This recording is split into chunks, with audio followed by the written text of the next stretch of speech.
Chapter 20. In case he forgets. The dormitory was chaos. Hairpins floated like fireflies. Glitter dusted every surface of my desk. The fragrance of sleekeasies hung in the air.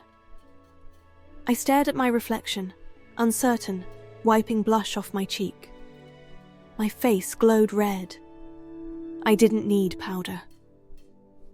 Anne secured the last strand of hair with a blue pearled clip, fingers quick and practiced. "Done!" she beamed, swatting a hand at her enchanted scissors as they tried to snip her bangs. Anne had twisted and coaxed my chin-length hair into a flower-shaped design at the back of my head.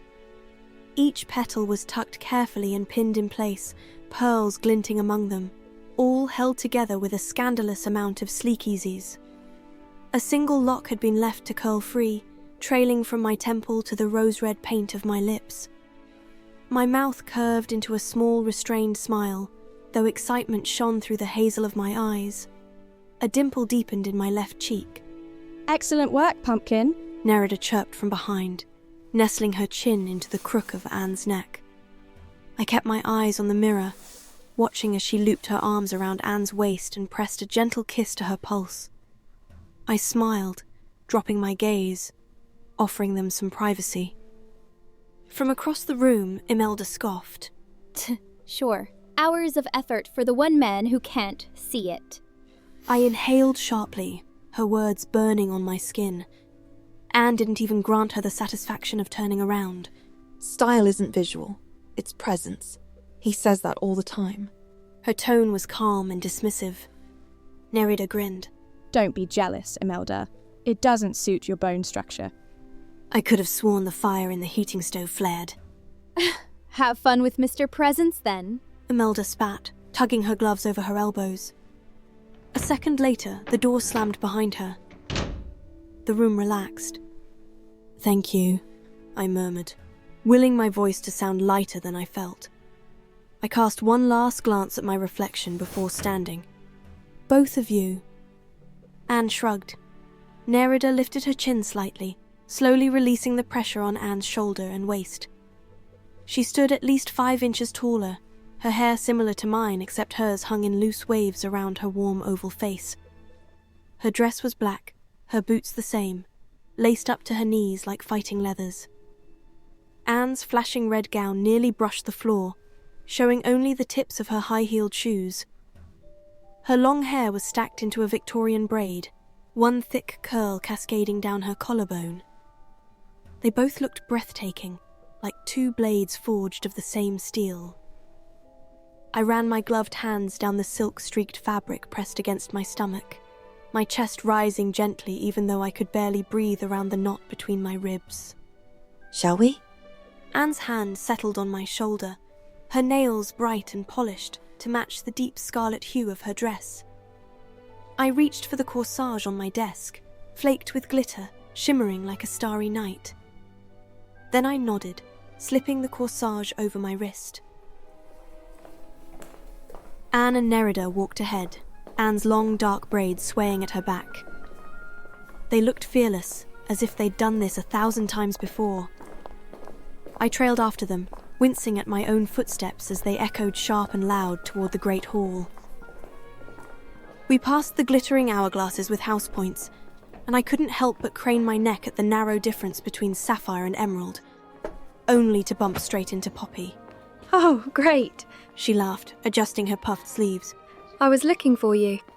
Her gaze swept from the rhinestones at my neck to the silver clasp around my ankles, her eyes widening. "Merlin, you look like a princess made of ice." I huffed a laugh, waving a hand at Anne and Nerida before folding it back over my front. "And you look like candy," I said, cheeks lifting at the big mint-coloured bow tied at her waist. A matching one sat neatly at the end of a shoulder-length Dutch braid. She looked as sweet as her name, a flash of pink blooming around her snub nose.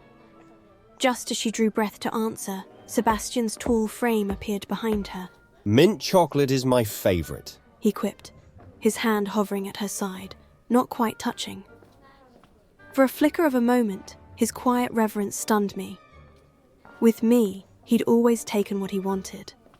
No hesitation, no asking, claiming. My shoulder beneath his weight. My hands, small against his, which he'd grinned at like they were toys. My hair, tugged, ruffled or stroked whenever he pleased. I could still feel his hands on me like bruises that never faded. One day, I told myself, I'd shed them, until nothing remained but the grounding familiarity of his presence. No strings, no curses. Carefully, Poppy looped her arm through his, her hand moving over the crook of his elbow. Hello, Sebastian, she whispered, breath hitching as she dared a glance at him. He was almost unrecognizable in black breeches and a silver-striped vest that cinched his broad chest like a corset. But it was his hair that nearly tripped me over my own shadow. Slicked into a perfect quiff, the sides plastered down, one rebellious strand breaking loose at the front.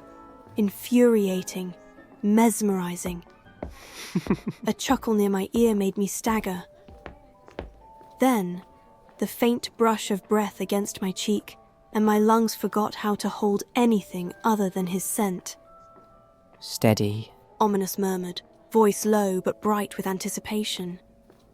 He stood as if he'd been waiting all along, composed, immaculate, a blue flower pinned at his lapel. His head tilted, listening. You're holding your breath again. I forced the air out, shaky, and his lips curved slightly, as if he'd felt the rhythm settle. A beat passed before his hand slid down my forearm, fingers threading through mine. Heat flared under my collar. My posture lifted. I turned, taking him in. His breeches and vest gleamed in a pale shade of blue-grey, twin to the hue of my gown. The ocean blue petals of his boutonniere mirrored the bloom at my wrist. I lifted my chin, just enough to catch his eyes, so devastatingly beautiful, like snow crystals suspended in smoke. They were fixed on me, even though I knew they couldn't. His hair was as flawless as ever, and every muscle in me trembled with the need to undo it. Sebastian moved first, tugging the rest of us with him. Together we drifted toward the great hall, the faint strains of music growing clearer with each step. Violins, lilting flutes, the deep, enchanting thrum of a cello, all carried on a hush of voices and laughter. And then, the doors opened.